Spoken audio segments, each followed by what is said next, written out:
Assalamualaikum warahmatullahi wabarakatuh. Hai halo semuanya, saya Seleha Putri Altari dari Program Studi Komunikasi dan Penyiaran Islam Fakultas Dakwah Universitas Islam Negeri Salatiga. Baik, pada kesempatan kali ini saya akan menjelaskan tentang pengertian tasawuf, manfaat tasawuf, dan tasawuf di masa Rasulullah. Saya mulai. Yang pertama, pengertian tasawuf. Tasawuf secara bahasa berasal dari bahasa Arab, yaitu as-sufah, sof, dan suf. As-sufah yang berarti serambi atau teras, ini dikaitkan dengan sekelompok orang yang menetap pada serambi Masjid Nabawi pada zaman Rasulullah SAW, dikenal dengan sebutan Ashabus Sufah. Sekelompok orang ini itu menanamkan sifat kesederhanaan, bersikap zuhud, rajin beribadah setiap harinya.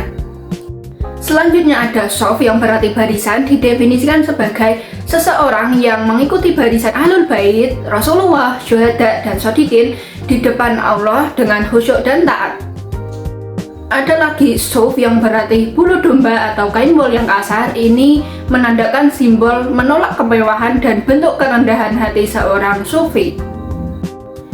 Secara istilah, tasawuf didefinisikan sebagai ilmu yang mempelajari tentang penyucian jiwa, pemurnian akhlak, dan pembangunan dimensi lahir batin untuk mendekatkan diri kepada Allah atau taqarrub ilallah, yang merupakan wujud dari makam ihsan, yaitu beribadah dengan penuh ketulusan seolah-olah melihat Allah Subhanahu wa Ta'ala.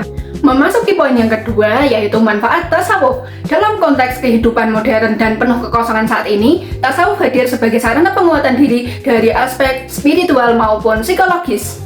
Secara spiritual, tasawuf hadir untuk membimbing individu untuk lebih mendekatkan diri kepada Allah dengan melalui ibadah yang lebih khusyuk, muhasabah, zikir, dan lain-lain, sehingga membuat hati menjadi tenang dan damai.